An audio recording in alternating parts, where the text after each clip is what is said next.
بسم الله الرحمن الرحيم. ازيكم يا احلى متابعين؟ تعالوا نعمل حبة الرز الحلوين دول بطريقة سهلة وبسيطة. معانا كيلو لحمة صغيرة في السن، ومعانا جزراية، ومعانا بصلاية كبيرة بشرينها.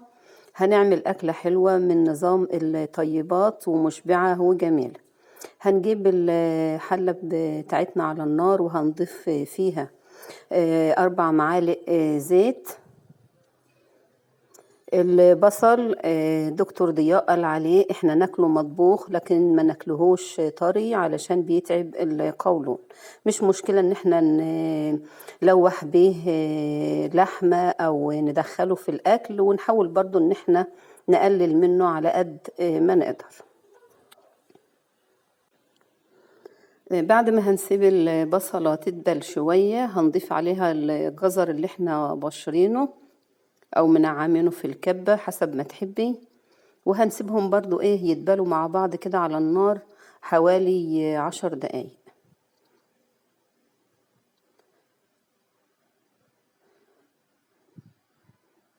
بعد كده بقى هننزل عليهم باللحمة اللي احنا مقطعينها وغسلينها كويس.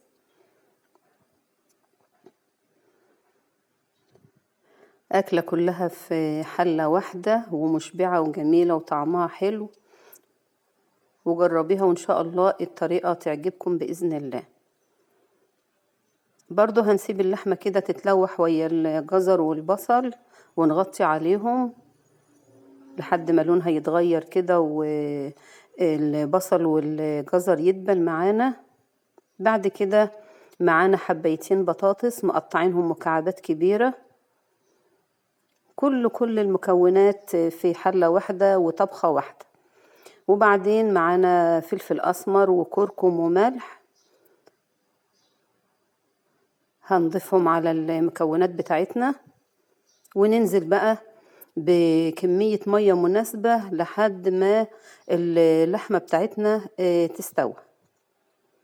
هنقلبهم مع بعض ونسيبهم على النار كده لحد ما اللحمة بتاعتنا تستوى، وخلاص ما يبقاش فاضل عليها غير هي تكة صغيرة تبقى جاهزة للأكل.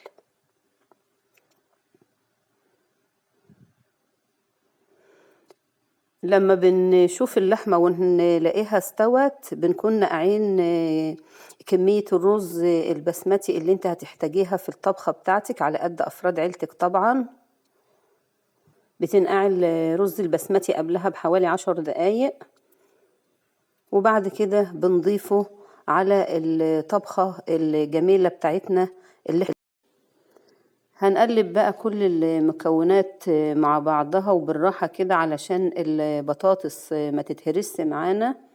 وبتشوف الحدق برضو اللي احنا ضفناه مظبوط ولا لأ. لو احتاجت ملح بتزودي لها ملح، وبنسيبها على النار لحد ما بتستوي. خلاص هي استوت معانا والأكل بقى جاهز. والله أكلة جميلة وطعمها حلو، وكلها في حلة واحدة، وكلها صحية. البطاطس مع اللحمة مع الرز البسمتي عطية طعم جميل للرز ومع الخضار اللي احنا ضفناه لها.